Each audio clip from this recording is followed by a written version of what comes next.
નમસ્કાર, હું છું અંજલિ રાવલ અને તમે જોઈ રહ્યા છો ન્યૂ ભારત ન્યૂઝ. નજર કરીએ આજના ટોપ 25 ન્યૂઝ પર. કેન્દ્ર સરકાર દ્વારા નવા પરિસીમન અને મહિલા અનામત અધિનિયમ 2023 ને લાગુ કરવાની કવાયત શરૂ કરવામાં આવી છે. ગુજરાતનો રાજકીય નકશો બદલાશે. 39 સાંસદ અને 273 ધારાસભ્યો થઈ શકે છે. કેન્દ્રના બે નિર્ણયની થશે અસર. અમેરિકા અને ઈરાન વચ્ચેના તણાવ અને સમુદ્રી નાકાબંધીના ભય વચ્ચે ભારતીય ધ્વજ ધરાવતું એલપીજી ટેન્કર જગવિક્રમ સુરક્ષિત રીતે ગુજરાતના કંડલા પોર્ટે પહોંચી ગયું છે. ત્યારે આ જહાજ અંદાજે 20,000 મેટ્રિક ટન રાંધણ ગેસ લઈને આવ્યું છે. રાજકોટમાં ભીષણ ગરમી વચ્ચે લીંબુના ભાવમાં મોટો ઉછાળો આવ્યો છે. ત્યારે છૂટક બજારમાં ભાવ ₹260 સુધી પહોંચતા ગ્રાહકો પરેશાન થયા છે. આગામી સમયમાં ભાવ ₹300 થવાની શક્યતા છે. ત્યારે 15 દિવસમાં ₹70નો અસહ્ય વધારો.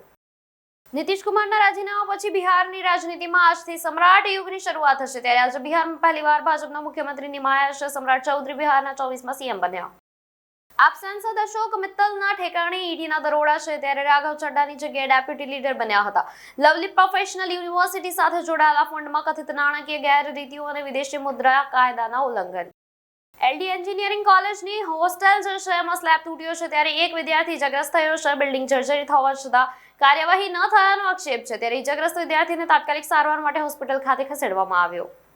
અમદાવાદમાં સાબરમતી નદી પરના વાસણા બેરેજના દરવાજા રિપેરિંગ કરવાના હોવાના કારણે નદી ખાલી કરવામાં આવી છે. 3 મહિના સુધી નદી ખાલી રહેશે અને બેરેજના 18 દરવાજાને રિપેર કરવાની કામગીરી કરવામાં આવશે.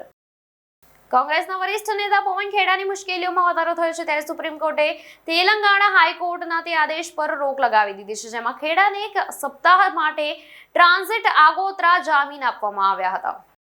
સુરત શહેરમાં વધી રહેલા ઉનાળાના પ્રકોપને ધ્યાનમાં રાખીને સુરત શહેર ટ્રાફિક પોલીસ દ્વારા 2 વ્હીલર ચાલકોના હિતમાં મહત્વપૂર્ણ નિર્ણય લેવામાં આવ્યો છે. શહેરના મુખ્ય માર્ગો પર બપોરના સમયે ટ્રાફિક સિગ્નલો બંધ રાખવામાં આવશે. ચૂંટણી પંચની સૂચનાઓ અને માર્ગદર્શિકા મુજબ મહાનગરપાલિકાની ચૂંટણીમાં મતદાર મહત્તમ 4 મત આપી શકશે. એટલે કે 4 ઉમેદવારોને મત આપી શકશે. મત આપ્યા બાદ રજિસ્ટ્રેશનનું રજિસ્ટરનું પીળું બટન દબાવવું ફરજિયાત રહેશે.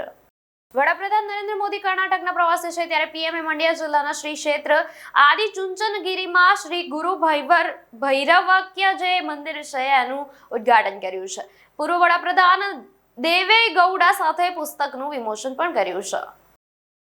યુદ્ધને કારણે સંકટમાં ફસાયેલી એરલાઇન્સોની વહારે કેન્દ્ર સરકાર 4,000 કરોડના લોન પેકેજની ઓફર છે. ત્યારે આ યોજના હેઠળ દરેક એરલાઇનને 1,000 કરોડ રૂપિયા સુધીની લોન પર સરકારી ગેરંટી મળી જશે. સરકારી ગેરંટી મળવાની છે. ત્યારે આ સમાચાર જે છે એરલાઇન્સને લઈને મળી આવ્યા છે. મધ્ય પૂર્વમાં તણાવ અને તેલ પુરવઠા પર તેની અસરને કારણે માર્ચમાં જથ્થાબંધ ફગાવો થયો છે. 12 મહિનાની ઊંચી સપાટીએ 3.88% પર પહોંચી ગયો છે. આરબીઆઈએ ચેતવણી પણ આપી હતી કે જો વૈશ્વિક તણાવ વધશે. આઈપીએલની 23મી મેચમાં રોયલ ચેલેન્જર્સ બેંગલુરુનો સામનો લખનઉ સુપર જાયન્ટ્સ સામે થશે. ત્યારે ચિન્નાસ્વામી સ્ટેડિયમમાં મેચ સાંજે 7:30 વાગે શરૂ થશે. આરસીબી પોતાના હોમ ગ્રાઉન્ડ પર એલએસજી છે એની એક પણ મેચમાં હરાવી શક્યું નથી.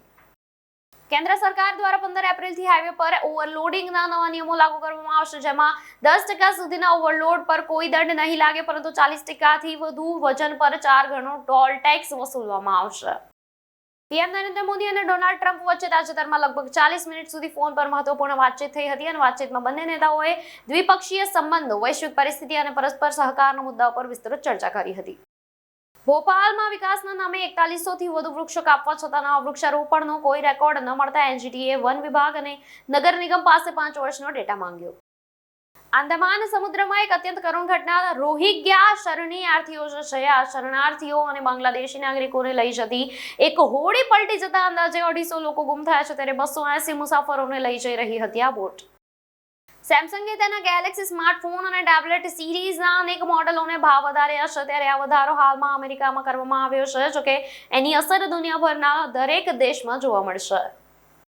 પંજાબની ભગવંત માન સરકારે રાઘવ ચડ્ડાની Z+ સુરક્ષા પાછી ખેંચી લેતા રાજકારણ ગરમાયું છે. જોકે આ ઘટનાના ગણતરીના કલાકોમાં જ કેન્દ્ર સરકારે દરમિયાનગીરી કરીને પણ ચડ્ડાને Z સિક્યોરિટીની સુરક્ષા પૂરી પાડી છે. ગ્વાદરમાં વધતા બલોચ હુમલા અને નવી નૌકાદળના ગઠનને કારણે ચીન પાકિસ્તાનનો CPEC પ્રોજેક્ટ જોખમમાં મુકાયો છે. બલોચને લાગી રહ્યું છે કે તેમની સાથે અન્યાય થઈ રહ્યો છે, જેના કારણે બલોચોએ કર્યો વિરોધ.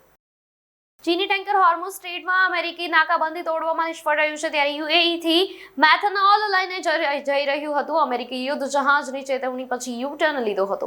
ત્યાંથી તેણે અંદાજે 2.5 લાખ બેરલ મેથેનોલ લોડ કર્યું હતું. સોના ચાંદીના ભાવમાં તેજી જોવા મળી રહી છે. 10 ગ્રામ 24 કેરેટ સોનું ₹2,938 વધીને ₹1.53 લાખ પર પહોંચ્યું છે, જ્યારે 1 કિલો ચાંદી ₹13,874 વધીને ₹2.51 લાખ પર પહોંચી ગઈ છે.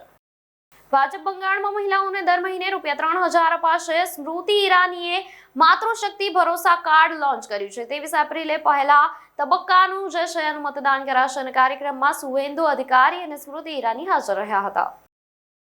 મહારાષ્ટ્રમાં સૌથી મોટું સેક્સ સ્કેન્ડલ પકડાયું છે, ત્યારે મોહમ્મદ અયાઝ ઝડપાયો છે. સગીર છોકરીઓના અશ્લીલે 350 વિડીયો વાયરલ કર્યા હતા અને ભાજપ સાંસદે કહ્યું 180 છોકરીઓ ભોગ બની હતી.